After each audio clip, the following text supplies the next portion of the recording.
Bismillahirrahmanirrahim. Paslun utawi ikilah iku pasal sawiji nawakidul wudu'i utawi kang ngabatalaken wudu iku arba'atu asya'a papat pira-pira perkara. Al awalu tikang awal iku al khariju kang metu min ahadis sabilain saking salah sawiji palawangan roro min kubulin saking kubul au duburin atau dubur. Rihun angin au goiruhu atawa saliane rih ilal mania angin mani. Asani utawi kang kapingdo iku zawalul akli ilang akal binaumin kalawan sabab turu au goirihi atawa liyane naum. Ila nauma qaidin angin turune wong kang lungguh umakinin kang netepaken makadahu ing birite wong minal ardi saking bumi. Asalisu utawi kang kaping telu iku iltiqa'u basyaratai rajulin patemu kulit roro rajul wa mra'atin lan wong lanang kabiro ini kang gede roro ajnabiya ini kang weweneh karone min ghairiha ilin saking oranana aling-aling. Arabiung utawi kang kaping papat iku masu kubulil adami garap kubul bangsa Adam au khalqati duburi atawa bubunder dubur wong bibat nirohati kalawan batin efek-efek au butunil asabi'i atawa batin piro-piro asobe. Bismillahirrahmanirrahim.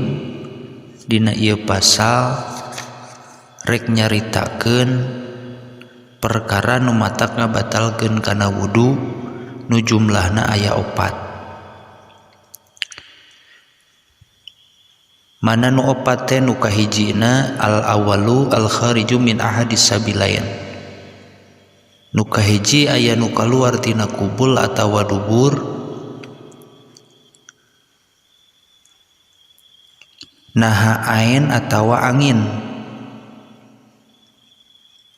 anu biasa atawa anu langka seperti anu langka kaluar getih jeung batu tina kubul atawa dubur. Anu jadi sabab pokokna dalil dauhan Allah dina Al-Qur'an au jaa akhadum minkum minal ghaiti atawa datang seorang ti antara aranjeun kabeh di tempat kodok hajat di WC. Ari datang di tempat kodok hajat eta kinayah tina hadas nah kahampangan atawa BAB buang air besar ngising bahasa urang nama. Jeung diriwayatkeun di Imam Abi Hurairah yang Rasulullah sallallahu alaihi wasallam ngadauh ya la tuqbalu sholata min ahdasa man ahdasa hatta yatawaddoa. Teu ditarima salatna jalma anu boga hadas sahinggakeun manehanana wudu. Dina riwayat aya hiji jalma ti hadarul maut nyarita naon ari hadas teh ya Abu Hurairah. Saur Abu Hurairah pusaun au daratun hitut laun atawa hitut tarik. Riwayat Imam Bukhari jeung Muslim. Dikiaskeun kalawan naon anu aya dina ayat jeung hadis sakur perkara nu kaluar tina dua palawangan hanteu beda dina kaluar angin antara kubul awewe jeung lalaki jeung duburna jeung teu aya anu diiwalkeun tina anu kaluar iwal mani. Mangka lamun seug aya nu kaluar naon wae kaluarna mah arek anu mineng arek anu langka tetep batal wuduna kecuali mani.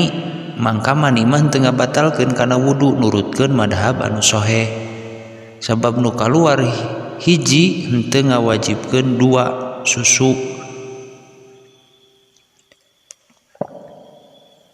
2 susuci ieu kaluar mani geus ngawajibkeun kana zinabah mangka manehanana junub lain anu boga hadas leutik. Jadi lamun mandi mah lamun jelema keluar mandi teu batal wuduna mah ngan wajib adus, wajib mandi. Da hadasna pan hadas gede dari wudu mah hadas leutik. Jadi lamun jelema boga hadas leutik ku wudu, lamun jelema boga hadas gede ku mandi. Eta nu kahiji. Nu kaluar tina salah sahiji falawangan kubul atawa dubur. Nu kaduana zawalul akli binaumin aw ghairihi. Leungit akal, leungit ingetan ku sabab sare atawa mabok atawa gering. Jelema teh nepi ka leungit akal atawa salian ti eta. Karena dauhan Kangjeng Nabi sallallahu alaihi wasallam al-ainani wika usahi faman nama falyatawadda. Dua panon eta teh panjang redubur sahajal manusare maka kudu wudu. Jadi di mana lep panon beureum dubur muka. Riwayat Imam Abu Daud jeung liana. Jadi batal wudu ku sabab manehanana beureum sare. Mana ieu hadis teh nyaring eta panjang redubur tegasna mah anu ngaraksa kana perkara anu aya dina dubur tina kaluar. Sabab salagina masih nyaring manehanana ngaraksa kana perkara anu kaluar tina eta dubur teh. Anapun di mana sarena bari diuk biritna adek kana tempat diuk tah eta mah henteu batal wuduna sabab aman tina aya nu kaluar tina duburna. Jadi ila nauma qaidin mumakkinin maqadahu minal ardi. Batal soteh wudu lamun manehanana sare atawa salianti sare ku sabab leungit akal. Lamun seug sarena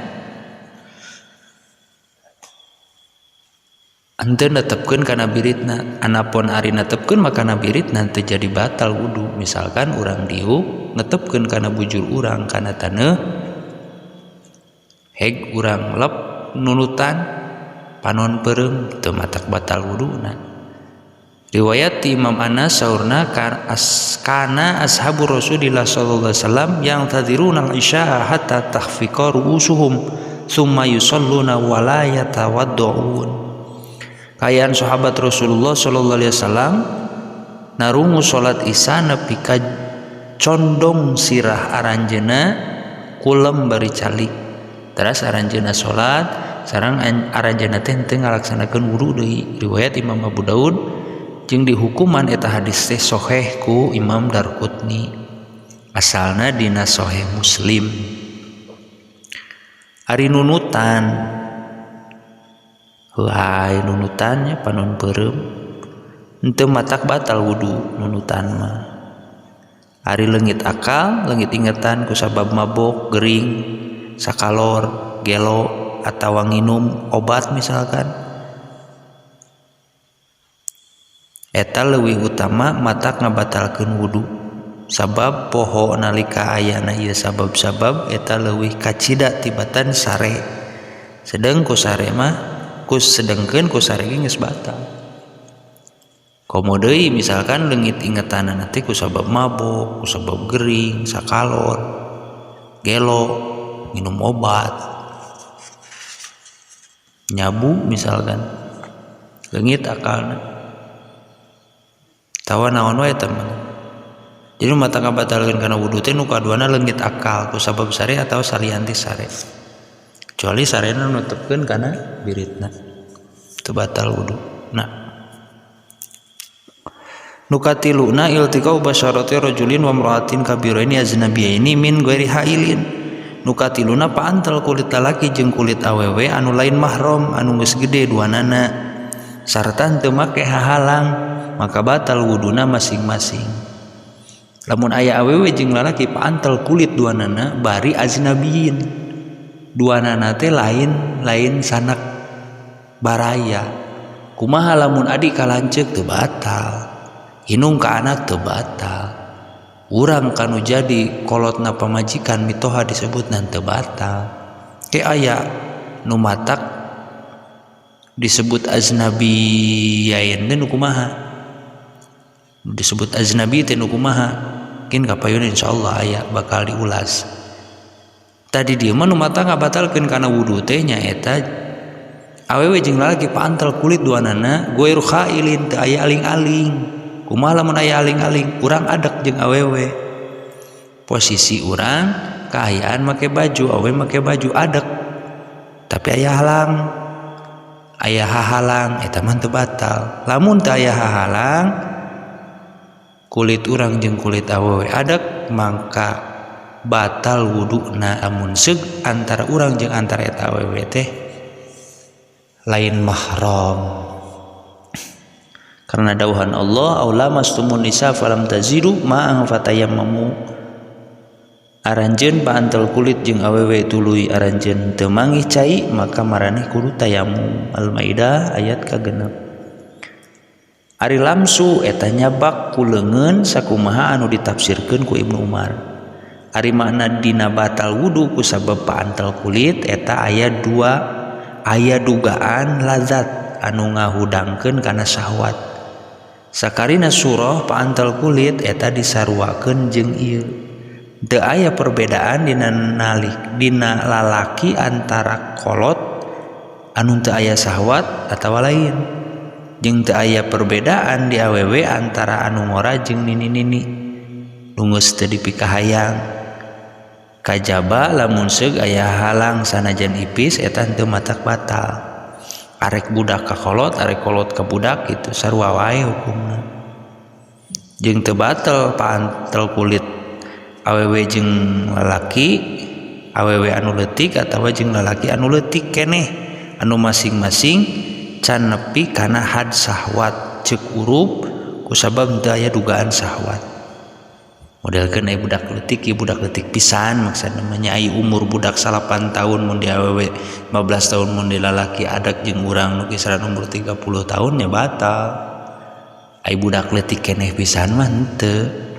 Awewe samemeh nepi kana ukuran baleg 8 tahun pan mun di awewe hek paantel kulitna jeung urang teu batal wuduna. Tawa budak awewe nu dewasa jeung budak leutik lalaki anu umur 3 tahun teu batal lamun paantel kulit sanajan teu aya haling-haling. Jeung teu batal paantel buuk jeung huntu atawa kuku sabab